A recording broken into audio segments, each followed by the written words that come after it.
Esta noche es excelente para escuchar historias de fantasmas, relatos de horror de todo tipo que harán que mires por encima del hombro. Pues en este episodio escucharás desde apariciones demoníacas y fantasmales hasta un intento de acabar la vida del protagonista con santería.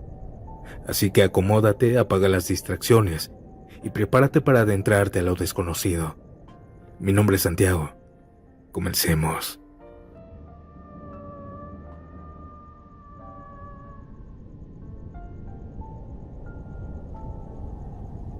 Me llamo Laura y soy de Sevilla, España.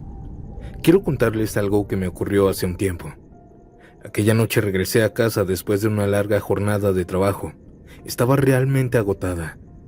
Me preparé algo ligero de cenar, puse la televisión un rato y después me metí a la ducha. Recuerdo perfectamente la sensación del agua caliente, como si me quitara el cansancio del día. Ya más tranquila me puse el pijama, revisé un par de mensajes en el móvil y apagué la luz. Me acomodé en la cama con la intención de dormir profundamente. Cabe aclarar que en ese momento yo vivía sola, con mis padres, pero aparte. No sé cuánto tiempo había pasado, pero ya era de madrugada cuando algo me despertó. Algo me empezó a incomodar.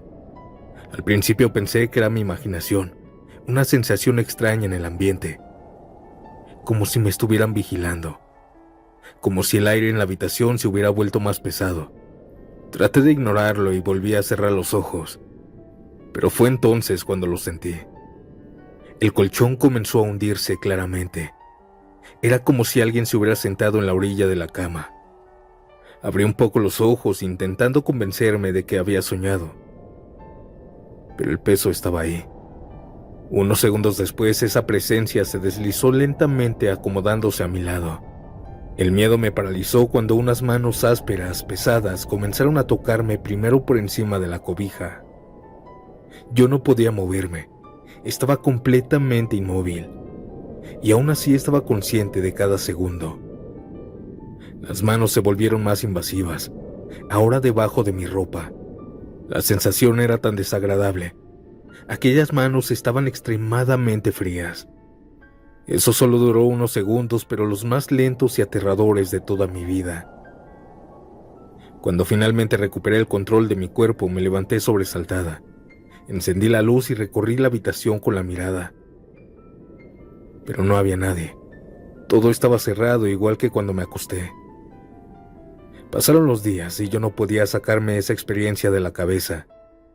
Yo sabía que no había sido un sueño, pues tenía los ojos totalmente abiertos. Poco después descubrí que otros habían vivido lo mismo. Decían haber tenido un encuentro con un ser llamado Incubo. El Incubo, según leyendas, es una entidad demoníaca que se manifiesta por las noches. Se alimenta de la energía de sus víctimas, paralizándolas y acostándose a un lado de ellos. Lo describen como un demonio masculino, de manos ásperas y frías, exactamente como las que yo sentí esa madrugada.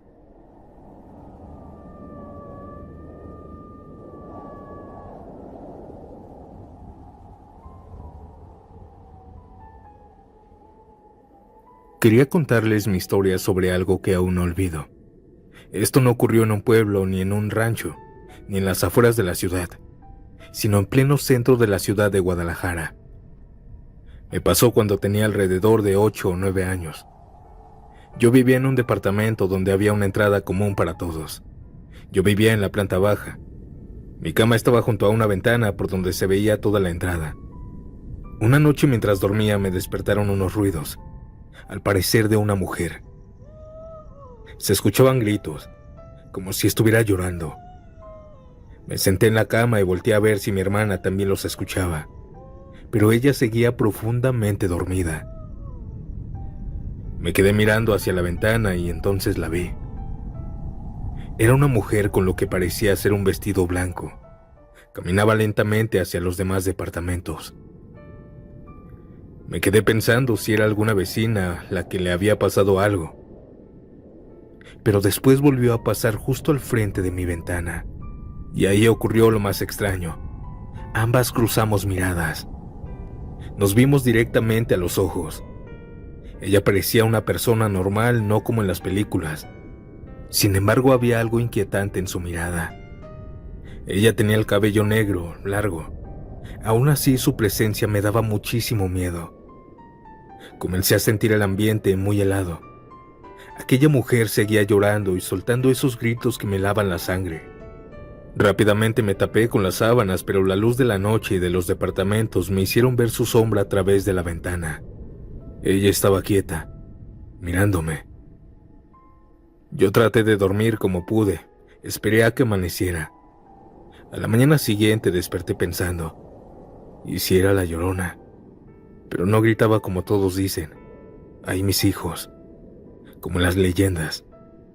Solo lloraba con un sufrimiento terrible. Le conté a mis padres, pero me dijeron que no habían escuchado nada. Durante años pensé que tal vez había sido una pesadilla o una parálisis del sueño. Hasta que hace poco, cuando le conté otra vez a mi mamá lo que recordaba, ella me dijo algo que me dejó en shock. Ella también la había escuchado. Me contó que esa noche, alrededor de las 12 o 1 de la madrugada, aún no se había dormido, y comenzó a escuchar exactamente lo mismo que yo. Aquellos gritos y aquellos llantos. Pero nunca me dijo nada, porque como era una niña tan pequeña, no quería que me asustara. Desde entonces no me queda duda. Aquella mujer que vi a través de la ventana era la Llorona. Audiencia, ella sí existe.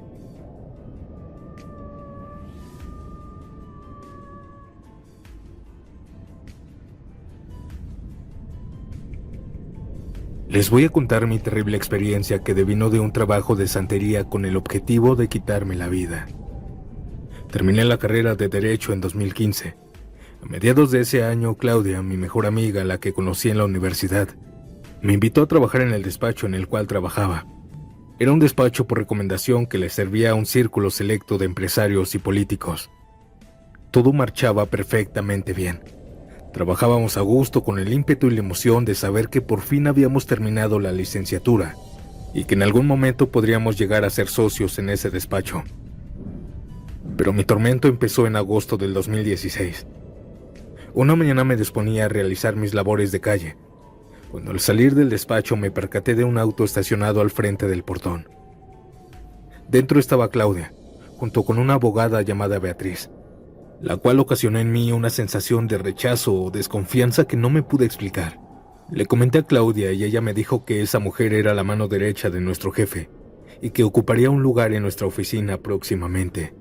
La relación personal y de trabajo con Beatriz al principio se desarrolló de forma cordial y de apoyo mutuo. Pero fue a partir de su llegada que mi amiga y yo comenzamos a padecer cansancio, un malestar físico enorme y enfermedades que, en principio, atribuíamos a la presión. Nuestro horario era de 7 de la mañana hasta la medianoche, no porque toleráramos el abuso, sino por amor a nuestra profesión y porque necesitábamos ganar experiencia rápidamente. Claudia fue la primera en sufrir al extremo. Padecía constantes infecciones en las vías urinarias que le hacían faltar mucho al trabajo. Por mi parte comencé a dormir demasiado, a sufrir pesadillas y subidas del muerto, situación que atribuía a la carga del trabajo. Pero a mediados del 2017 la situación de Claudia se agravó tanto que tuvo que internarse en urgencias del IMSS varias veces. Me decía que no entendía por qué se enfermaba tanto, si no tenía actitudes de riesgo ni comía en la calle, y que todo su mal llegaba de la nada. Su hermana le recomendó acudir a leerse el tarot, y me pidió acompañarla. Durante esa lectura, el tarotista nos reveló más de lo que deseábamos saber. Comentó que había una mujer que nos estaba ocasionando daño con santería para sacarnos del despacho y que nuestros lugares fueran ocupados por sus allegados. Nos dijo que esa mujer contrataba santeros para trabajos negros y que todos los que trabajaban en ese lugar, incluido el jefe, usaban santería sin importar las consecuencias. Santiago, eran 10 personas señaladas por el vidente: el jefe, su amante, un abogado, 2 contadores, la secretaria, 2 pasantes y la mejor amiga de Beatriz. Todos nos estaban atacando con santería, pero la más peligrosa era Beatriz. Al escuchar esto quedé totalmente asombrado. No lo podía creer. Tras enterarnos de estas prácticas, comenzamos a desconfiar de todos. Ella se dio cuenta de que descubrimos lo que hacían para ganar juicios. En nuestra investigación con varios videntes, supimos que pedían trabajos de santería para quitarles la vida a secretarios de acuerdos, jueces, contrapartantes, clientes. Incluso habían ofrendado a un familiar del jefe para ganar un litigio en dólares. Eliminaban a cualquiera que les estorbaba. Todo lo que los videntes decían se confirmaba en el grupo de WhatsApp. Ahí nos avisaban de accidentes de jueces, muertes de secretarios, desistimiento de abogados y hasta el fallecimiento de Fernando, un joven de 18 años, sobrino favorito del jefe. En junio del 2018, entré a la oficina de Beatriz para revisar expedientes y ahí descubrí que al menos 10 casos, el demandado no había contestado la demanda. Esto confirmaba lo dicho por los videntes. El trato de Beatriz hacia nosotros cambió. Se volvió grotesca, abusiva. En octubre tuvimos una fuerte discusión porque me negué a aceptar una carga de trabajo abusiva. Claudia fue la primera en renunciar. En diciembre del 2018 yo me quedé, decidido a no irme hasta que me corrieran. A principios del 2019 mi tormento se volvió intolerable. Todas las noches tenía pesadillas de mi muerte, accidentes y terremotos. Veía a mis familiares destrozados y olía a muerte. Pero un sueño se repetía cada noche. Yo llegaba a una playa, pisaba la arena, me metía al mar, y ahí sentía que alguien me esperaba. Al despertar de ese sueño, siempre me sentía extraño. Me sentía como poseído, sin recuerdos, con dolores en el cuerpo. Lloraba sin motivos. Comencé a ver entes, demonios, sombras, muertos y animales horrendos día y noche. Dormía días completos, bajé mucho de peso y las ganas de morir eran constantes. Todos mis amigos se alejaron, incluida mi pareja. Poco después supe que me habían ofrendado a Yemayá, una deidad santera. También hubo una noche que fue aterradora. Esa madrugada sentí un golpe en el pecho. Un helado aire rodeó mi cuerpo bajo las cobijas. Esa ocasión casi me quitó la vida saltando de un tercer piso. Pero un Padre Nuestro llegó a mi mente, y al orarlo, aquel frío me soltó. Días después intentaron atropellarme para simular un accidente. A partir de esa noche, un ser me visitó 3 veces. Tomó mi mano y con su mirada me dijo: «No te preocupes, estarás bien». Al hacerlo, el tormento desaparecía. Claudia me llamó un día y me dijo que iría a unas limpias en los dínamos. La acompañé y ahí encontré al ser que me había visto en los sueños, el Hijo del Todopoderoso, el Maestro, Rabí, quien enseñó el Padre Nuestro. En esa limpia me dijeron que me habían ofrendado a un demonio y que estaba cerca de consumirme. Si hubiera tardado más, no habría remedio. Ahí comenzó mi recuperación. Comprendí que Dios nunca me abandonó, que desde antes ya estaba presente y había enviado a su Hijo con legiones de seres para ayudarme. Mi recuperación tardó 2 años, justo lo que duró la pandemia. Pero durante todo ese tiempo recibí exorcismos espirituales y limpias físicas. Sentía como 1000 manos tocaban cada célula de mi cuerpo y aligeraban una carga pesada. No hubo un solo día sin luchar por mi vida. Me dijeron: pelea por tu vida, que de lo demás me encargo yo. Cuando pides ayuda al Todopoderoso, Él te da más de lo que pides. Su poder es absoluto y permite que veas cómo tus enemigos caen por su propio peso. Así que no esperen a que lleguen al final. Llámenlos sin intermediarios. Con todo respeto les cuento esto. Abrazos.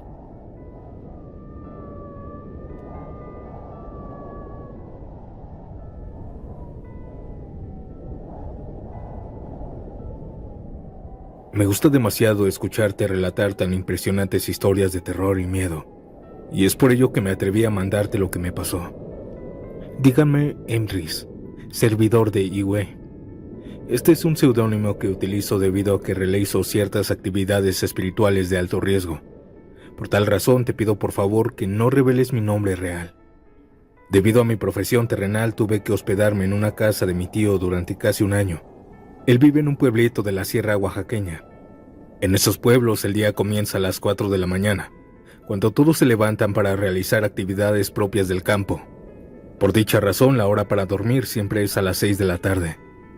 La pieza donde me quedaba a dormir se situaba en la cima de un cerrito cerca de la carretera.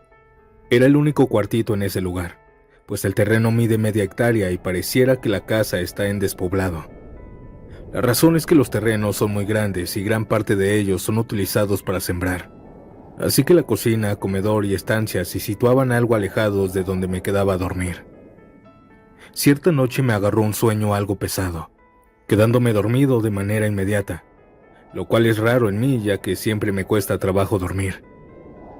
Esa noche tuve un sueño en el cual un hombre colocaba en mi mano izquierda un fajo enorme de billetes, diciendo que sería para mí. Acto seguido me lo quitó y dijo que me lo guardaría. Aquel hombre levantó su brazo y señaló a la izquierda de la habitación. En ella se encontraba un ente con forma de mujer, algo así como un Gollum de la película del Señor de los Anillos, pero en mujer. Yo volteé de inmediato al lugar donde apuntaba la mano de ese ser que hablaba y daba la orden con una voz muy grave y en tono firme. Por tal razón no me percaté de la apariencia que él tenía. De la nada quería regalarme dinero. Por inercia me dirigí hacia esa mujer, quien colocó todo ese dinero en una mesa. Me quedé viendo el dinero impresionado. Nunca me ha dado tentación ver tanto dinero junto. Sé que es muy importante para la vida terrenal, pero no al grado de querer poseerlo sin importar las consecuencias. Como dicen, no enloquezco fácilmente al tener dinero. No me posee la tacañería ni la avaricia. En ese momento, al ver el dinero, me dio curiosidad y comencé a tocarlo. Lo voy a contar cuánto es, dije. Comencé a pasar billete tras billete. El primero era normal de 500. El segundo se transformó en un billete antiguo. Pero el tercero se convirtió en una hoja de maíz seca. Al llegar al cuarto billete, este se convirtió en un gran pergamino antiguo. Al querer tocarlo, regresé la mirada para buscar a aquel hombre, y aunque estaba muy cerca de mí, comencé a verlo de pies a cabeza. Él medía como 3 metros. Era grueso, robusto. Tenía una especie de piel negra que se asemejaba a la nariz de los perros, así porosa. En esa piel negra tenía líneas de polvo dorado. Se asemejaba a las líneas de un traje de charro muy vistoso, pues ese polvo brillaba demasiado. Cuando mi vista llegó a su cara, solo pude ver una gran sonrisa lasciva debajo de algo que parecía un gran sombrero de charro. Nunca pude ver más allá de esa sonrisa. Él seguía señalando la esquina donde estaba la extraña mujer con el pergamino sobre la mesa. Regresé la mirada al pergamino. Pude leer en su encabezado una cantidad muy grande de dinero. El pergamino tenía más letras. Me pareció que era el cuerpo de un contrato. La caligrafía era extraña, con letras grandes en arameo negras, como escritas con carbón. No pude leerlo, salvo la cantidad de números, pero yo sabía que era un contrato. Cuando lo estaba viendo, grité a la mujer: «Este es un contrato por esa cantidad de dinero, ¿verdad?». De inmediato le di un golpe fuerte con mi mano derecha, arrojando el pergamino de la mesa y diciendo: «Yo no voy a firmar ningún contrato. Lárgate con tu dinero». Al despertar y abrir los ojos, lo primero que vi en el techo, justo a la altura de mi cabeza, fue una araña gigantesca, negra, grande. Me erizó la piel, pues le tengo pavor a esos insectos. Eso se sumó a la sensación de enojo ocasionado por aquel extraño sueño. Tiempo después, desayunando con mi tío viudo, un hombre de 85 años y fiel devoto católico, me contó que ese lugar donde me estaba quedando, allá por los años 1970, había pertenecido a cierto vecino al que se lo compró. Ese hombre en vida había tenido mucho dinero, pero en el pueblo nadie sabía cómo lo había conseguido. Nunca se había ido al norte, ni tenía negocios en el pueblo. La gente pobre acudía con él por el préstamo, pero préstamos que nunca eran cobrados. Él nunca tuvo hijos y su esposa falleció de una enfermedad desconocida. Nadie lo cuestionaba, ya que en el pueblo existe la creencia de que hay seres o dueños del monte que enriquecen a las personas según su suerte. Aquellas cosas deben ser respetadas. La plática con mi tío fue espontánea, ya que nunca le he comentado a nadie lo que soñé. Pero al escuchar esto, solamente me quedó atar cabos. Eso es lo que quería compartirte. Con todo respeto, recibe un abrazo fuerte.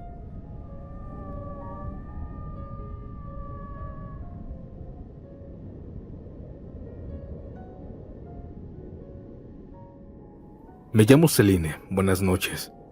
Escucho siempre tus videos para dormir y también cuando me estoy arreglando. Yo tengo muchas historias de terror, pero en esta ocasión te contaré una que nos pasó a mi hermano y a mí, y que demuestra por qué no debes salir cuando ya estás acostado. Una vez me quedé a dormir en casa de una amiga. Ya estábamos acostadas y eran como las 3 de la madrugada, cuando mi hermano me llamó.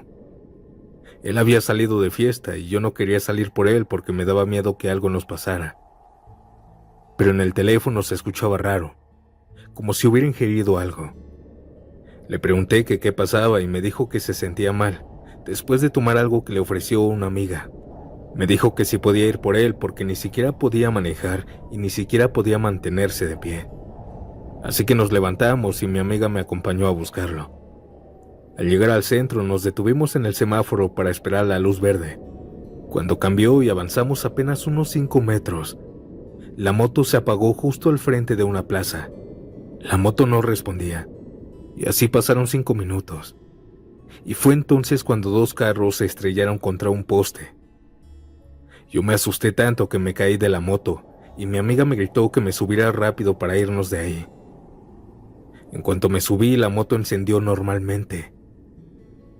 Cuando llegamos por mi hermano, lo vi tan mal que ni siquiera podía pararse, así que me tocó manejar su carro. Decidí llevarlo directamente al hospital para saber qué tenía. Cuando me dieron el diagnóstico me preocupé mucho. Lo que le habían dado en el trago era una sustancia. Pensé que lo querían robar. Le pregunté si conocía a la persona que le había dado eso, pero él solamente me dijo que él ya estaba acostado cuando sus amigos insistieron en que saliera a tomar. Lo raro fue que ninguno de sus amigos conocía a la chica que lo invitó, pero ella estuvo muy insistente con él. Después yo les pregunté directamente quién era aquella mujer, pero ellos solo me respondieron que pensaban que venía con mi hermano. Desde esa noche, aunque sus amigos lo invitan a salir, él ya no acepta salidas después de acostarse. Prefiere apagar su teléfono antes de volver a vivir algo parecido. Y yo pienso que si me hubiera negado a ir por él, tal vez le habría pasado algo muy malo.